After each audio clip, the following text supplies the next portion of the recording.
Welcome back to A and B. The team hoped everyone was having a great time. In this episode, they recapped episode 10 of Solo Leveling Season 1. They reminded viewers that if they hadn't watched the previous episodes, all links were available in the description for easy access. Without further delay, they dived into the recap. The episode began with a conversation between Jai and Jin-Woo. Jai mentioned that she was planning to retire from the Hunter Association and return to her hometown. She extended an invitation to Jin-Woo, suggesting that if he ever passed through, she would be happy to show him around. Meanwhile, Woo warned Jin-Woo about Dong-Soo, the younger brother of the hunter who had been killed earlier. Woo explained that Dong-Soo was now targeting both Jin-Woo and Jin-Ho. He advised Jin-Woo to leave the country if he wanted to stay alive. Realizing that an S-rank hunter was after him, Jin-Woo understood that the law was powerless against hunters of such a high rank. Monsters feared them as well. This realization only strengthened his resolve to grow stronger, giving him an even greater reason to push himself beyond his limits. The scene then shifted to Jin-Ho, who had assembled a strike, team primarily consisting of injured or intoxicated members. Jin-Ho explained that their team was unique and emphasized the necessity of having at least 8 members for a C-rank dungeon raid. However, Jin-Woo instructed the team to wait outside, deciding that only he and Jin-Ho would enter the dungeon. Once inside, Jin-Woo broke the stealth stone and acquired the stealth mode skill. Meanwhile, Jin-Ho prepared himself with new gear, but it proved to be too heavy. Even Jin-Woo's touch caused Jin-Ho to lose balance and fall. Jin-Woo advised him to remove the gear, which confused the rest of the team. The team doubted their ability to clear the dungeon, questioning how an E-rank and a D-rank hunter could possibly defeat a C-rank dungeon. They estimated that completing the raid would take at least 2 hours. However, to their shock, Jin-Woo and Jin-Ho managed to defeat the dungeon boss in a remarkably short time. After their success, they immediately proceeded to the next gate location. The team, still in disbelief, watched as the duo continued their swift progress. Jin-Ho seized the moment to motivate them, asking whether they would really let such an opportunity slip away, especially when they had the chance to earn 9 million in a single day. He revealed that he was offering 3 million to each of them for completing the raid. As expected, Jin-Woo effortlessly defeated the monsters, while Jin-Ho focused on gathering resources. Once they had collected everything, they faced the boss and completed the raid successfully. Over the following days, Jin-Woo continued leveling up by completing C-rank missions, gradually becoming stronger. Along the way, he acquired new skills, such as advanced dagger wielding and fatal strike. As he assessed his progress, he began to wonder whether he was ready to challenge the castle. Though he felt he was somewhere between a B rank and an A rank, he remained uncertain. Just then, he received a system message notifying him that he had reached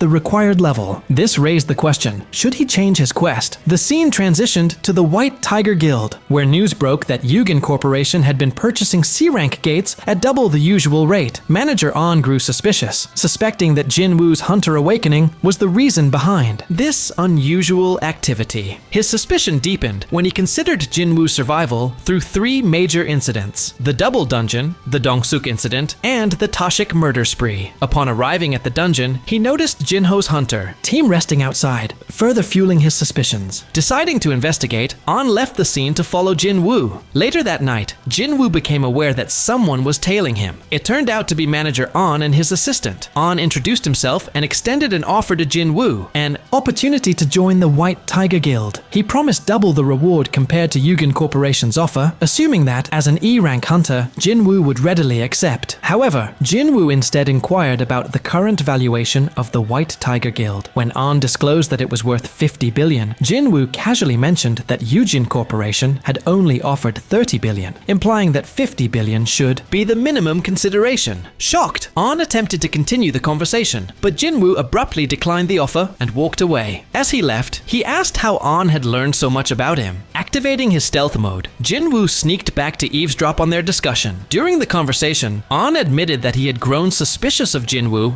after witnessing his extraordinary skills, given that Yugen Corporation had been aggressively purchasing C-rank gates. However, An assured his assistant that he had no intention of exposing Jin-Woo's secret. He insisted that they would keep the matter confidential. Sensing an opportunity, Jin-Woo decided to sell 3 C-rank gates to An for 200 million each. Later, An Han realized that he had been outmaneuvered, as only 3 C-rank gates had been sold. However, for the time being, he was content with securing contact with Jin-Woo. The episode concluded with Jin-Woo heading to another location, the ANB. Channel team encouraged viewers to stay tuned for more thrilling moments ahead, and reminded them to like, subscribe, and share their thoughts in the comments below.